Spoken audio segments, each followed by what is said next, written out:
Hello, അസ്സാം വലൈക്കും. ഇന്ന് നമ്മൾ തയ്യാറാക്കുന്നത് ഒരു സാമ്പാറിൻ്റെ റെസിപ്പിയാണ് കേട്ടോ. അപ്പോൾ സാമ്പാറൊക്കെ എല്ലാവർക്കും അറിയായിരിക്കും, എന്നാലും ഞാൻ ഉണ്ടാക്കുന്ന രീതിയിലൊന്ന് ഷെയർ ചെയ്യാന്നുള്ളൂ കേട്ടോ. അപ്പോൾ അതിനായിട്ട് ആദ്യം തന്നെ ഞാൻ കുറച്ച് പരിപ്പെടുത്ത് വേവിക്കാൻ വെച്ചിട്ടുണ്ട്. അതിലേക്ക് ഒരു പച്ചമുളക് കീറിയിട്ടിട്ടുണ്ട്. പിന്നെ ഉപ്പും മഞ്ഞൾപ്പൊടി ഇട്ട് അതോടെ 2-3 വിസിലിന് വേവിക്കാൻ വെച്ചിട്ടുണ്ട്. പിന്നെ അതിൻ്റെ ഇടയിൽ ഞാൻ കുറച്ച് പുളി വെള്ളത്തിലിട്ട് വെച്ചിട്ടുണ്ട് കേട്ടോ. അപ്പോൾ പരിപ്പ് 2-3 വിസിലിന് ശേഷം നമുക്ക് വെന്ത് കിട്ടിയിട്ടുണ്ട് കേട്ടോ.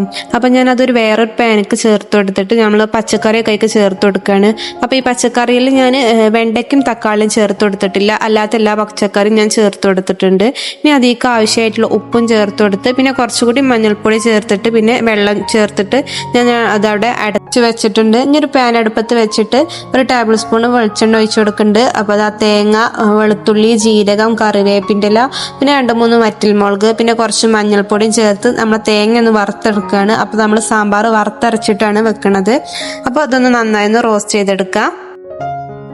അപ്പോൾ ഇതിലേക്ക് കുറച്ച് ചീരുള്ളിൻ്റെ കൂടി ആവശ്യം ഉണ്ടായിരുന്നു. അപ്പോൾ നമ്മളെ കയ്യിൽ ഇല്ലാത്തതുകൊണ്ടാണ് ചേർത്ത് കൊടുക്കാത്തത്.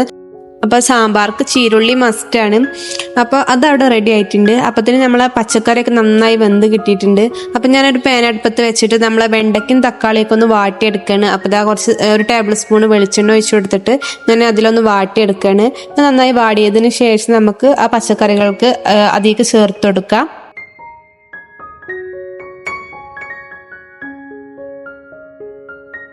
അപ്പോൾ നമ്മുടെ പച്ചക്കറിയൊക്കെ നന്നായി വെന്ത് കിട്ടിയിട്ടുണ്ട്. അപ്പോൾ ഞാൻ പറഞ്ഞല്ലോ കുറച്ച് പുളി വെള്ളത്തിലിട്ടിട്ടുണ്ട്.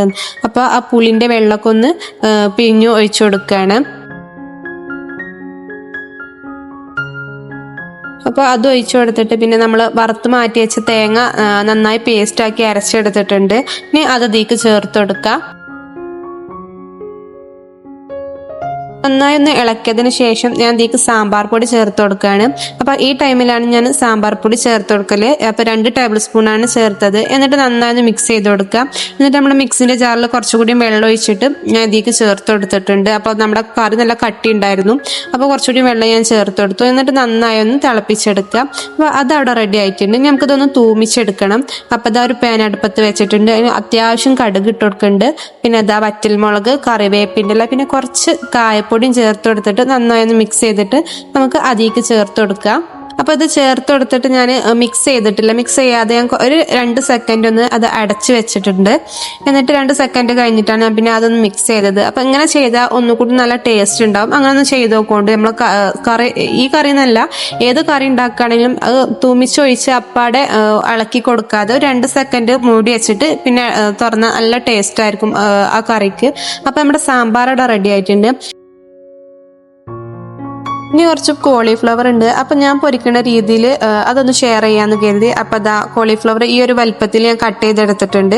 ഇനി കുറച്ച് വെള്ളം തിളക്കാൻ വെച്ചിട്ട് അതിലേക്ക് ഉപ്പും മഞ്ഞൾപ്പൊടിയും ചേർത്ത് കൊടുത്തിട്ട് അത് തിളക്കുമ്പോൾ നമുക്ക് അതിലേക്ക് നമ്മുടെ കോളിഫ്ലവർ ചേർത്ത് കൊടുക്കാം. കോളിഫ്ലവർ ഇട്ടതിന് ശേഷം തിളക്കുമ്പോൾ നമുക്ക് ഫ്ലെയിം ഓഫ് ചെയ്യാം. എന്നിട്ട് അതവിടെ വെള്ളം വാർക്കാൻ ഒരു അരിപ്പയിലിട്ട് മാറ്റി വെക്കാം. ഇനി നമുക്കിതൊന്നും മസാല തേച്ച് കൂട്ടി വെക്കാം. അപ്പോൾ ഇതാ 2 table spoon cornflour, 1 table spoon അരിപ്പൊടി, 1 ടേബിൾ സ്പൂൺ കടലമാവ്, ഇതെല്ലാം ചേർത്ത് കൊടുത്തിട്ടുണ്ട്. പിന്നെ ഗരം മസാല, ഉപ്പ്, മുളക് പൊടി, പെരുംജീരകപ്പൊടി ഇതെല്ലാം ചേർത്ത് നന്നായി ഒന്ന് മിക്സ് ചെയ്ത് കൊടുക്കാം. അത് മിക്സ് ചെയ്തതിന് ശേഷം നമുക്ക് അതിലേക്ക് കുറേശ്ശെ വെള്ളം ഒഴിച്ചിട്ട് നമുക്ക് അതൊന്ന് ഒരു ചെറിയൊരു കട്ടിയുള്ള ഒരു ബാറ്റർ ആക്കി എടുക്കുക. അപ്പോൾ അധികം ലൂസായി പോവണ്ട, ചെറിയൊരു തിക്നെസ്സിൽ വേണം നമുക്ക് ഈ ഒരു ബാറ്റർ.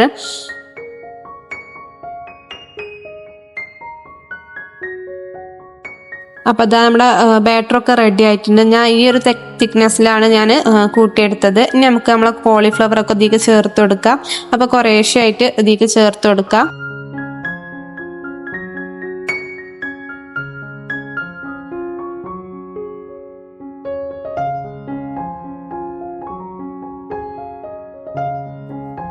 അപ്പോൾ അതാ ഞാൻ എല്ലാം മിക്സ് ചെയ്തെടുത്തിട്ടുണ്ട്.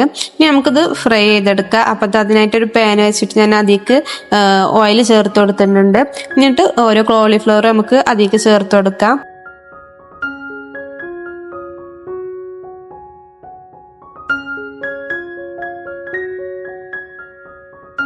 അത് ഇട്ട പാടെ ഇളക്കി കൊടുക്കാതെ 2-3 സെക്കൻഡിന് ശേഷം മാത്രം അത് മറിച്ചിട്ട് കൊടുത്താൽ മതി. അപ്പോൾ കോളിഫ്ലവർ ഇതുവരെ ഇങ്ങനെ ട്രൈ ചെയ്തിട്ടില്ലെങ്കിൽ ഒന്ന് ട്രൈ ചെയ്ത് നോക്കണം കേട്ടോ. വീട്ടിലൊരു കോളിഫ്ലവർ ഒക്കെ കൊണ്ടുവരുമ്പോൾ അടിപൊളി ടേസ്റ്റാണ്.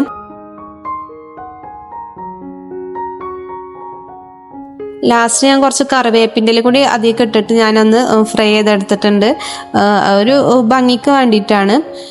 അപ്പോൾ കോളിഫ്ലവറൊക്കെ റെഡി ആയിട്ടുണ്ട്. നമുക്ക് ചോറിൻ്റെ കൂടെ സാമ്പാറും കോളിഫ്ലവറൊക്കെ കൂട്ടി കഴിക്കാൻ അടിപൊളി ടേസ്റ്റാണ്. എല്ലാവരും ഒന്ന് ട്രൈ ചെയ്ത് നോക്കണം. ഈ വീഡിയോ ഇഷ്ടപ്പെടുകയാണെങ്കിൽ ഒരു ലൈക്കെങ്കിലും ചെയ്യട്ടോ. സബ്സ്ക്രൈബ് ചെയ്യാത്ത കൂട്ടുകാരുണ്ടെങ്കിൽ ഒന്ന് സബ്സ്ക്രൈബ് ചെയ്ത് സപ്പോർട്ട് ചെയ്യട്ടോ. അപ്പോൾ പുതിയൊരു വീഡിയോയുമായി വീണ്ടും കാണാം. അതുവരേക്കും അസ്സലാമു അലൈക്കും, ബൈ.